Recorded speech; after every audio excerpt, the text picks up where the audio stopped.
Bienvenue dans Expertise, l'émission pour créer, développer et gérer votre petite entreprise.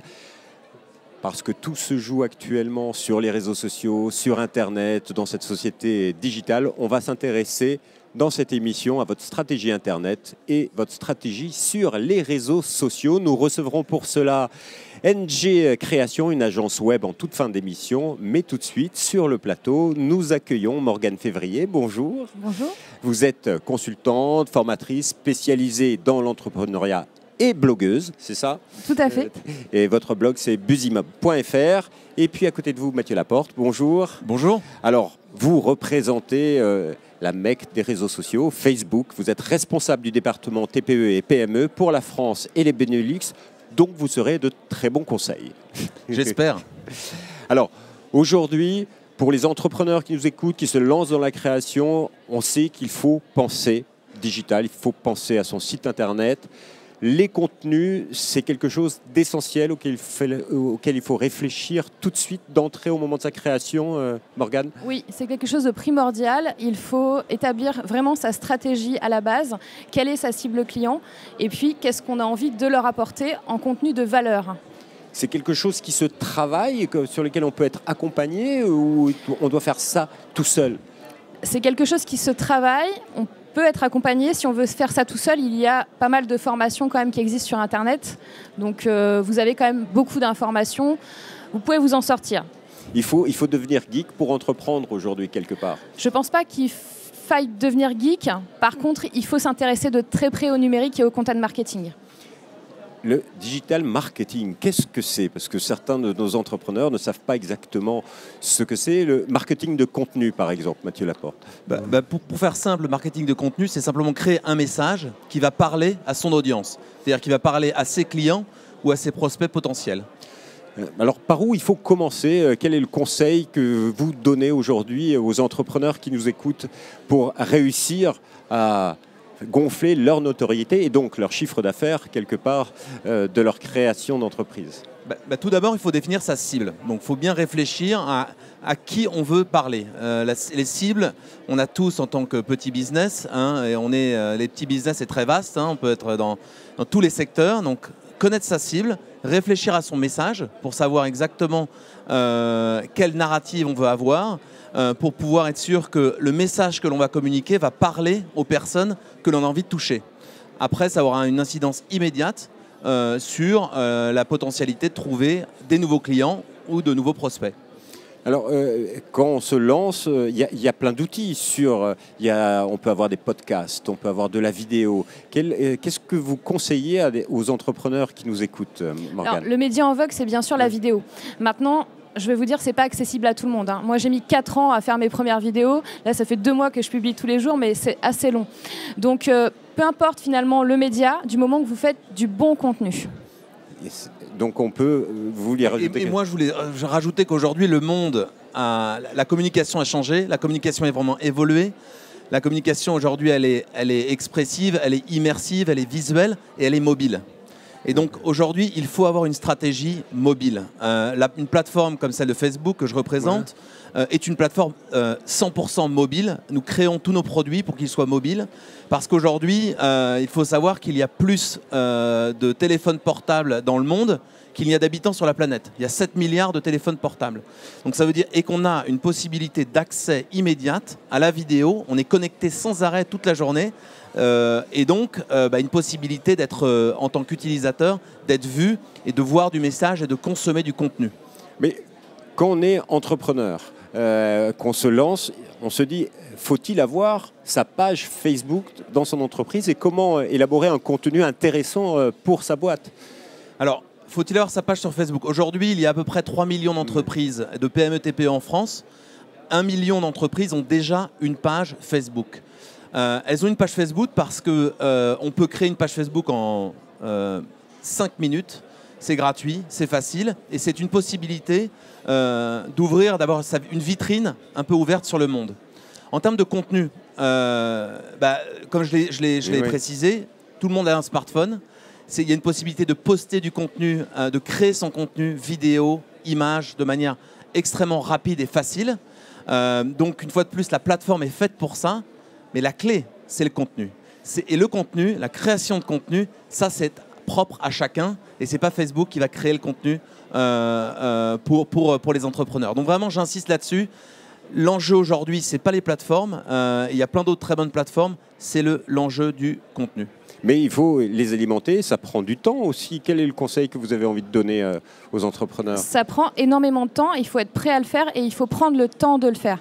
Moi, je déconseille quelquefois des gens qui me disent « je veux créer une page Facebook », des entrepreneurs, parce qu'ils me disent j'aurais pas le temps de publier dessus. Alors ça vaut pour Facebook, mais ça vaut pour toute plateforme de contenu. Hein. Si on a une page, un compte Twitter, une chaîne YouTube où il se passe rien, il vaut mieux ne pas en avoir, ça va vous desservir. Donc il faut être bien conscient qu'il faut prendre du temps pour faire le contenu. Après, tout est une question de retour sur investissement. Quand on est entrepreneur, on n'a pas forcément beaucoup d'argent, beaucoup de budget de marketing, mais si on y voit un intérêt et si on voit que grâce à ces plateformes, on arrive à récupérer des clients et à générer du business, parce qu'il faut parler business, on ne raconte pas une histoire pour le plaisir de raconter une histoire. Si on voit que c'est utile et qu'on a ce retour sur investissement, on peut y passer du temps et l'heure ou les 2 heures peut-être ou les 5 heures par semaine que vous allez passer sur les réseaux sociaux ou sur d'autres plateformes, si on se rend compte que ce sont des heures bien investies, il n'y a aucun problème, on fait le suivi. En plus, c'est fun, c'est une possibilité de se rapprocher de sa base, de ses clients, de communiquer de manière directe, de manière live avec ses clients, d'écouter aussi, d'avoir une veille. C'est-à-dire il y a une vraie veille aujourd'hui. On peut tout de suite savoir ce que nos clients disent de nos produits, mais qu'on soit un restaurant, qu'on soit un plombier ou autre. Et ça n'a pas de valeur. C'est une espèce de feedback qu'on en récupère immédiatement. Et sur les sites internet aussi, vous avez des conseils à donner? Parce que là, on a beaucoup parlé réseaux sociaux, mais sur les sites internet, il y a une approche particulière. Il faut changer la page régulièrement. Quel est le conseil que vous donnez? Alors absolument. Alors déjà, ce qui est très important de savoir, c'est que si vous avez un site internet que vous comptez en faire un, tout le monde pense site vitrine en premier. Et après, on va me dire, ah ben moi, je voudrais rajouter un blog ou faire un nouveau site, un nouveau blog. Surtout, vous faites votre site et votre blog sur le même site. Parce que ça va vous faire de la visibilité. Vous allez pouvoir être mieux référencé en termes de SEO, de recherche. Et puis, du coup, voilà, un site vitrine pour un site vitrine ne sert à rien. Et il faut l'animer, il faut le changer tous les jours, toutes les semaines, tous les mois. Est-ce qu'il y a des conseils à donner à ceux qui vont se lancer? Ce qui est très important, c'est la récurrence. Donc, donnez-vous les moyens et la possibilité de faire au moins un article par semaine ou un article toutes les 2 semaines. C'est le minimum parce que vos prospects vont voir que ça bouge. Au-delà de faire plaisir à Google, vous avez vos prospects qui vont voir... Ou d'autres moteurs de recherche. Ou d'autres moteurs de recherche, bien évidemment. Vous avez donc... votre prospect va voir qu'il se passe quelque chose, que le site est vivant. Et ça, c'est super, super important. Pour les petites entreprises sur Facebook, là aussi, vous avez un conseil? Oui, je voulais insister sur la récurrence, avoir un rythme régulier et si possible, être tellement créatif que l'audience, elle va attendre ce contenu. Et si on fait 2 posts par semaine, parce qu'on n'a pas le temps de faire plus, il faut que les posts soient bons et intéressants. Ça peut être de la vidéo, ça peut être de l'image. Ça peut même être encore du texte, c'est pas grave. Le tout, c'est que ça soit intéressant et que la personne puisse attendre ça. Il n'y a rien de pire que de commencer en tant qu'entreprise à poster trop et du contenu moyen parce que ça dessert l'entreprise. Alors, la solution, c'est peut-être recruter un spécialiste dans l'entreprise, mais ce n'est pas souvent le cas quand on commence. On ne peut pas recruter un webmaster, un community manager pour commencer. Est-ce qu'on peut être formé à ça Oui, quand on commence, on est tout seul. Hein. Moi, je travaille majoritairement avec des entrepreneurs individuels. Et c'est vrai que on fait tout. Hein. On fait de la compta au site, aux réseaux sociaux.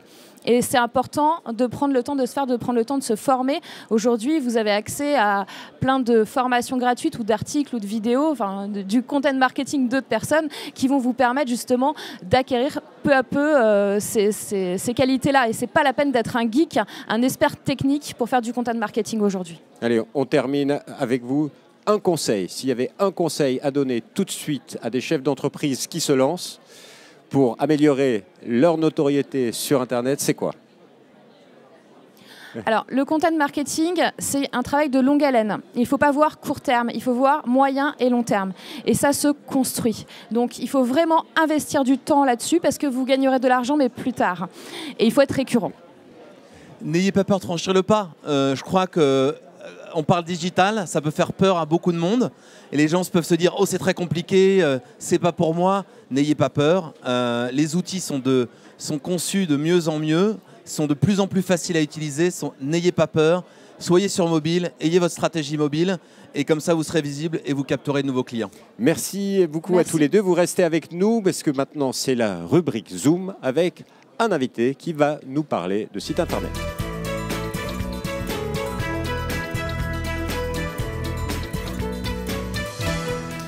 Nous avons maintenant Nicolas Guy avec nous, fondateur de NG Création, une agence web qui crée des sites. Et votre promesse est d'accompagner, de former, de rendre autonomes les entrepreneurs qui se lancent. C'est ça ? Exactement. Alors, à qui vous voulez vous adresser pour le conseil du jour ? Mon conseil du jour s'adresse à tous les entrepreneurs qui ont un projet sur le web. Et donc ce conseil est de bien choisir votre prestataire et votre partenaire sur le web et de choisir quelqu'un qui saura vous guider et vous accompagner vers les bons conseils, en disant des mots simples. Quels sont les critères pour bien choisir son prestataire ? Alors j'ai envie de dire, comme me disent beaucoup de clients, c'est le feeling avant tout. Trouvez quelqu'un qui saura vous parler et vous guider avec des mots très simples. C'est assez simple de comprendre le web, c'est assez simple de comprendre l'informatique. Il faut juste trouver quelqu'un qui saura s'adapter à votre besoin et adapter son discours en fonction de vos compétences. Ça, c'est bien, mais à un moment donné, il y a toute une partie technique derrière. Quand il y a les CMS, des options différentes, etc. Comment être sûr que c'est le bon conseil, qu'on ne rentre pas dans une usine à gaz ? Alors, très bonne question. Allez voir la concurrence, voyez ce que vous proposent les concurrents et vous verrez par vous-même si le conseil est trop complexe et ne s'adapte pas à votre besoin, c'est que vous êtes mal conseillé. Donc, allez vraiment au plus simple et à ce qui semble le mieux vous convenir. Alors aujourd'hui, en France, créer un site internet, ça peut coûter combien quand même ? Alors c'est une bonne question et c'est pour ça que je vous disais, il faut bien choisir son prestataire et la personne qui peut vous accompagner. Un site internet peut coûter 2 000 à 100 000 euros en fonction de votre projet et de ce que vous voulez faire. Donc choisissez bien la personne qui va vous accompagner, qui vous fera la meilleure proposition en fonction de votre besoin. Alors aujourd'hui, les technologies changent, les utilisations changent. Des fois, il faut changer son site internet. La durée de vie d'un site internet, c'est combien finalement ? Je vous dirais en moyenne 3 ans. Pour avoir un site internet qui doit évoluer, qui doit s'adapter aux nouvelles technologies, aux nouvelles normes de marché, aux nouvelles normes de marketing. Donc un site internet, prenez-le comme un investissement d'environ 3 ans. Merci beaucoup Nicolas Guy pour vos conseils. Merci. On se retrouve bientôt pour une nouvelle émission Expertise. Vous les retrouvez toutes sur la chaîne YouTube du Salon, Salon SME TV et bien sûr sur demain.fr. Au revoir.